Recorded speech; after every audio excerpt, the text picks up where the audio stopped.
What brings us together in the leadership in the Alliance for National Transformation is character. The solution of the problems that you face here in Achoila, those who are in West Nile, those who are in Uganda, those who are in the East, those who are in the West, the solution to the many problems is to have leaders of character. People who will stand with their communities, whether it rains, whether it shines, whether they are through a storm, whatever comes, that they stand with their communities that they lead. Same in any position, that those leaders stand with them through thick and thin. Before that happens, you will not get out of the problems in which you are. Because what General Museveni and NRM have perfected is to target leaders, compromise them, and once they are compromised, they no longer care about the population. Because what he does, dangle positions of power, dangle money before leaders, those who are weak collapse. And when they collapse, he knows he has those. And even if you have problems anywhere, and there are many problems all over the country, he knows that when there are no leaders who are going to speak and stand with the people, he has no problem. He knows that he will continue because he won't face any resistance. That's what the problem is. And that's why leaders of character are needed in every part of this country. Leadership is character. Honest men and women. The other problem we face is the regime has done things in such a way that people fear to run on the opposition tickets because they think the only way you can get through is going on NRM ticket. So I meet many people, like in our place there in the West. You find one position of MP, 10 people running for that. I meet many because I know many. I ask them, do you believe in what is happening in the country? They say no. So if you don't believe, why are you running on NRM ticket? They tell you that's the only way we can survive. So out of 10, you find those who believe in NRM are like 2, the 8 are there because they think that's where they can go through. But the question is, when you survive as an individual, what happens to the people whom you are leading?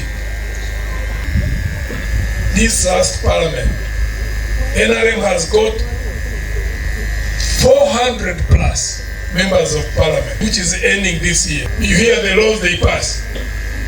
They don't care about the people they represent at all because they want to survive. Some of us were in NRM where it was a system before it became a party. We kept on warning because you see, like now there are signs you see signs and you believe you see that it can rain. In direction, you start seeing signs. And we kept on warning the leaders, warning General Museveni, we are losing track. We need to do things which benefit people, put in place efficient service delivery systems so that if there's going to be support, then that support comes from delivery of services, not through manipulation. He wasn't listening until they even changed the term limits in the constitution. That's when some of us said, you know what, we are parting ways, we have to go and start afresh. For those who are joining now at the tail end of the regime, and they believe that they can go and change anything from within, they won't. If people not listen to us, how will you listen to God? It's in a crisis. They're borrowing money, stealing it, it's not delivering services. And it won't change as long as this government remains in power. That's why their main target is compromise leaders, and once people remain voiceless, you can do whatever you want to do. But that has its own danger. Because when people are leaderless and their problems are not solved, they become frustrated, they become angry, and when it is all over the country will be sitting on a time bomb. And that's where we are. If people have grievances over land, nobody is listening to them. If people go to court and they cannot get justice, if young people are arrested and they are trampled upon like is happening in the whole of central Uganda, but you compromise leaders, the population is voiceless, and you think you solve the problem. You have not. So what is the solution? There is no ethnic group in this country that does not have honest men and women. None. All ethnic groups have got such people in them. There is no religious denomination in this country which does not have honest men and women within itself.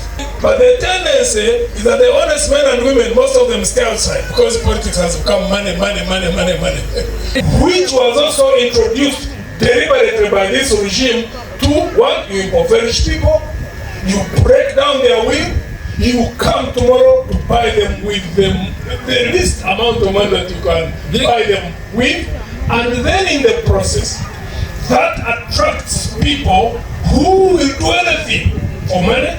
They are the ones who have the money, therefore they are the ones who come. They are the majority in politics. The honest men and women stay outside.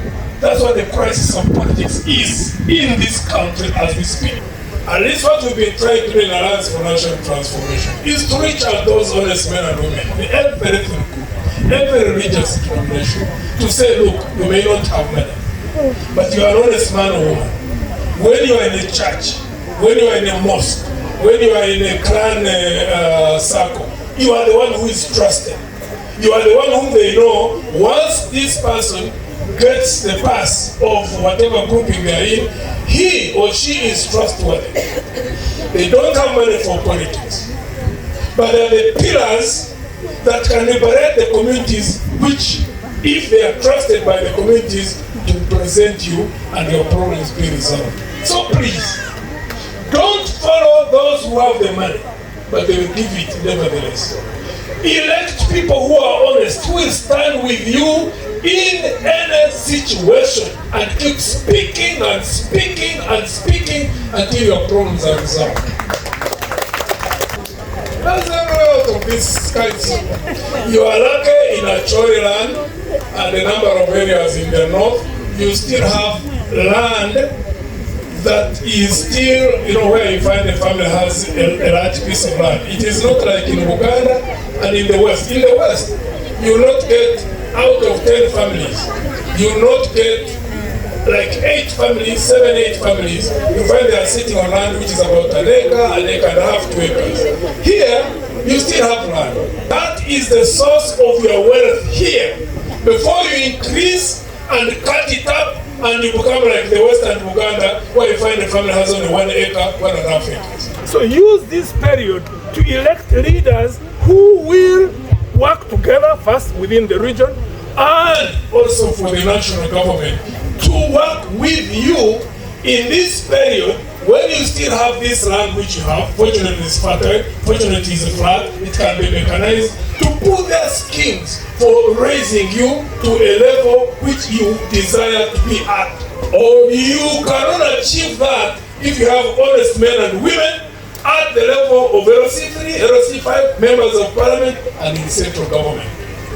When you elect leaders, you are sowing seeds. If you elect leaders who are Wakora, you will reap Ukora from them. When you elect honest men and women, they will give you sweet fruits from the efforts which they will apply in their leadership.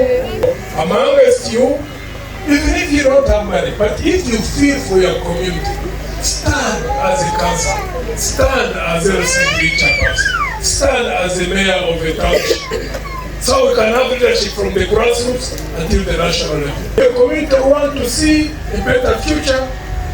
Judge, when you see an honest man or woman, even if they don't have the money to give you, still vote for them, because that's where the solution lies. Those who come dishing out money in any case, I don't know what happens here actually, but in Ankara I can give you an experience. The leaders who gave money in 2021 to people, they never went back.